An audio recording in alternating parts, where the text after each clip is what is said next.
嗨，大家好，今天和大家分享的是蒜香意大利面。小米辣切碎，还需要准备意大利细面、蒜末、鲜虾、欧芹、青菜，还有不在视频里的橄榄油和罗勒，也就是贝走。煮面的时候，先要在水中放一大勺盐。这种意大利硬小麦制成的面条特别耐煮，还不容易入味儿。包装上注明煮11分钟，煮10分钟的时候尝了一下，有点硬，11分钟正好。在这儿告诉大家一个保存新鲜罗勒的方法，就是这个，这是我的秘制调料，是去年夏天做的。我把自己种的罗勒洗净晾干水分，泡到橄榄油里，放入冰箱，保存1年还是翠绿的。这个您肯定没有，加橄榄油和新鲜的罗勒就可以。先要用橄榄油把蒜末煸香，这时候我只放2/3的蒜末，注意火力最大也不能超过5成。先把罗勒拿出来，否则一会儿就褪色了。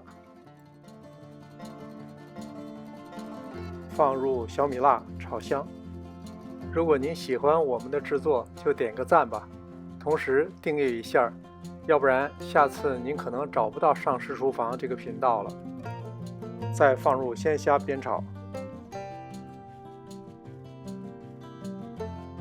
这时候还是要小火慢煎，千万不要开大火，否则蒜就糊了。把蒜炒成略带金黄色就恰到好处。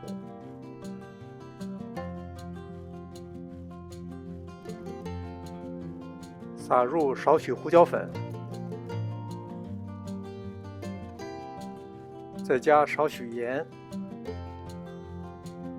这时的盐和胡椒只是为了调节虾的味道，千万不要放太多的盐，因为刚才煮面条的时候已经放了。鲜虾炒熟以后要先夹出来，否则就太老了。加入2勺煮面的热汤，当煮开以后就可以下入面条。注意这个汤就是咸的。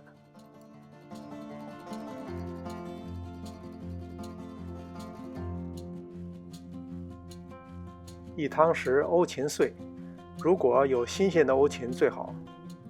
把刚才取出来的罗勒再重新放回来。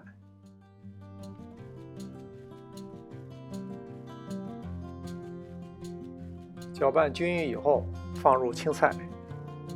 我用的是自家菜园的野生苋菜，在农村常见，住在城市里就难得了。苋菜软滑，菜味浓，入口甘香。如果没有，大家可以用其他绿叶菜来代替。放入大虾，这时候就可以关火了。不过还没完，还有一招。出锅前放鲜蒜末，增加蒜香味儿。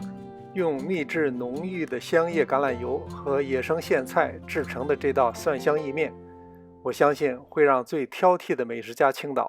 还没有结束，再撒一点橄榄油，让它颜色更加漂亮。还可以根据个人喜好放一些帕玛森干酪。上食厨房的菜谱不随大溜，经常会有奇思妙想。订阅我们的频道，您肯定会有所收获。